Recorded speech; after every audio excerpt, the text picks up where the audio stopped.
ಆತ್ಮೀಯ ಮಿತ್ರರೇ ನಮಸ್ಕಾರ. ನಿಮಗೆಲ್ಲರಿಗೂ ಮಕರ ಸಂಕ್ರಾಂತಿ ಹಬ್ಬದ ಹಾರ್ದಿಕ ಶುಭಾಶಯಗಳು.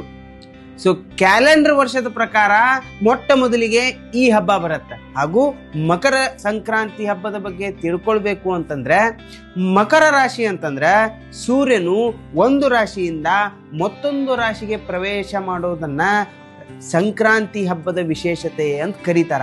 ಇನ್ನ ಭಾರತದಲ್ಲಿ ಕೃಷಿ ಚಟುವಟಿಕೆಗಳ ಬಗ್ಗೆ ನಾವು ನೋಡೋದಾದ್ರೆ ಎಲ್ಲಾ ಬೆಳೆಗಳು ರೈತರ ಕೈಯಲ್ಲಿ ಸೇರುವಂತಹ ಹೊತ್ತಾಗಿರೋದ್ರಿಂದ ಈ ಸಂಕ್ರಾಂತಿ ಹಬ್ಬ ರೈತರಿಗೂ ಕೂಡ ಕೃಷಿಕರಿಗೂ ಕೂಡ ಅತ್ಯುತ್ತಮವಾದಂತಹ ಹಬ್ಬ ಆಗಿರುತ್ತೆ. ಇನ್ನು ಭಾರತದ ನೆಲದ ವೈಶಿಷ್ಟ್ಯ ನಾವು ತಿಳ್ಕೊಳ್ಬೇಕು ಅಂತಾದ್ರೆ ಎಲ್ಲ ಕಾಲಕ್ಕೂ ಸರಿ ಹೊಂದಬಲ್ಲ ಮತ್ತು ಕೃಷಿಗೆ ಹೊಂದಿಕೊಳ್ಳಬಲ್ಲ ಜಗತ್ತಿನ ಏಕೈಕ ರಾಷ್ಟ್ರ ಭಾರತ ಅಂತ. ಹೆಂಗೆ ನೀವು ಭಾರತವನ್ನ 3 ಕಾಲಕ್ಕೂ ಸರಿ ಹೊಂದತ್ತ ಅಂತ ನೀವು ಕೇಳೋದಾದ್ರೆ, ಬೇಸಿಗೆ ಕಾಲದಲ್ಲಿ ಕೃಷಿಕರು ಅಂದ್ರೆ ರೈತರು ತಮ್ಮ ಮಕ್ಕಳ ಮದುವೆಗಳನ್ನ ಮಾಡ್ಕೋತಾರ, ತಮ್ಮ ಮನೆಯಲ್ಲಿರುವಂತ ಕಾರ್ಯಕ್ರಮಗಳನ್ನ ನೆರವೇರಿಸ್ತಾರ. ಮಳೆಗಾಲದಲ್ಲಿ ಹೊಲದ ಕೆಲಸಗಳನ್ನು ಮಾಡಿ ಅಲ್ಲಿ ಬಿತ್ತನೆ ಕೆಲಸಗಳನ್ನ ಶುರು ಮಾಡ್ತಾರ.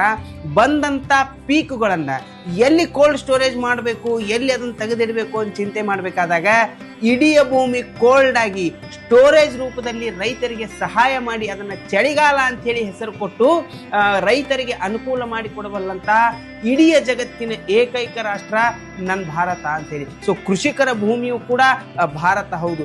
ವಿಶಿಷ್ಟ ಆಚರಣೆಗಳು, ವಿಶಿಷ್ಟ ಸಂಪ್ರದಾಯಗಳು, ವಿಶಿಷ್ಟ ಪದ್ಧತಿ ಮುಖೇನ ನಾವು ಇಡೀ ಜಗತ್ತಿಗೆ ಮಾದರಿಯಾಗಿದ್ದೇವೆ ಅಂತ. ಸೊ ಇಲ್ಲಿಂದಾಚೆ ಯಾರೆಲ್ಲ ಕನಸುಗಳನ್ನ ಕಟ್ಕೊಂಡಿದ್ದಾರೋ, ಯಾರೆಲ್ಲ ಸ್ಪಷ್ಟತೆಯ ಚಿಂತನೆಯೊಳಗೆ ಹೆಜ್ಜೆ ಹಾಕ್ತಿದ್ದಾರೋ ಅವ್ರ ಎಲ್ಲಾ ಕನಸುಗಳು, ಇಷ್ಟಾರ್ಥಗಳು ಪೂರ್ಣಗೊಳ್ಳಿ ಅಂತ ಹೇಳಿ ನಾವು ಹಾರೈಸ್ತೇವೆ. ಮತ್ತೊಮ್ಮೆ ತಮಗೆಲ್ಲರಿಗೂ ಮಕರ ಸಂಕ್ರಾಂತಿ ಹಬ್ಬದ ಹಾರ್ದಿಕ ಶುಭಾಶಯಗಳು. ಎಳ್ಳು ಬೆಲ್ಲ ತಿನ್ನೋಣ, ಒಳ್ಳೆಯದನ್ನೇ ಮಾಡೋಣ. ನಮಸ್ತೆ.